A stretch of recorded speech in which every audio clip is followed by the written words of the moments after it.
မိတ်ဆွေရဲ့ဘဝနဲ့အလုပ်မှာပုံမအောင်မြင်ဖို့ရိုးရှင်းတဲ့လျှို့ဝှက်ချက်လေးရှိတယ်ဆိုရင်စိတ်ဝင်စားပါသလားဒါဆိုရင်ဒီဗီဒီယိုလေးကိုအဆုံးထိကြည့်ပေးစေချင်ပါတယ်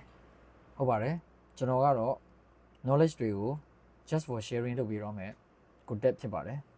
ဒီနေ့မျှဝေတော့မယ်အကြောင်းအရာလေးကတော့ PDCA cycle လေးပဲဖြစ်ပါတယ် PDCA cycle ဆိုတာဘာလဲ PDCA cycle ဆိုတာ plan do check act action လို့လည်းခေါ်ပါတယ်ဒီ PDCA cycle လေးဟာကျွန်တော်တို့တိုးတက်နေတဲ့စနစ်ကျနေတဲ့နိုင်ငံတွေတော်တော်များများနဲ့ကျွန်တော်လူပုဂ္ဂိုလ်တွေလုပ်ငန်းတွေမှာကျွန်တော်တို့အသုံးပြုနေတဲ့နည်းလမ်းကောင်းလေးတစ်ခုဖြစ်ပါတယ်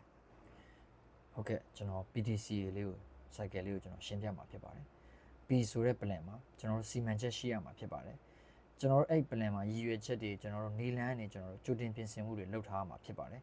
Do ဆိုတဲ့လှုပ်ဆောင်ချက်တွေပါတကယ်လက်တွေ့လှုပ်ဆောင်အောင်မယ်အကောင့်ထဲပေါ်ရမယ်ကျွန်တော်တို့စီမံချက်ချတဲ့အတိုင်းနေကျွန်တော်တို့လှုပ်ဆောင်အောင်မှာဖြစ်ပါတယ်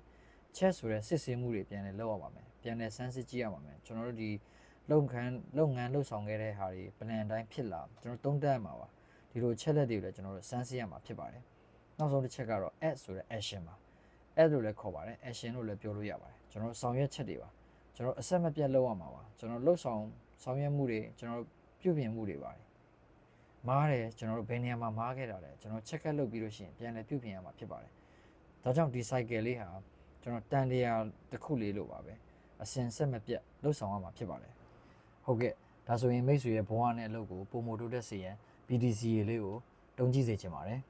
ဒီဗီဒီယိုလေးကမိတ်ဆွေတို့အကျိုးရှိမယ်ဆိုရင် like and follow လေးလုပ်ပေးစေချင်ပါတယ်ဗီဒီယိုလေးကိုအဆုံးထိကြည့်ပြီးတဲ့အတွက်ကျေးဇူးတင်ပါတယ်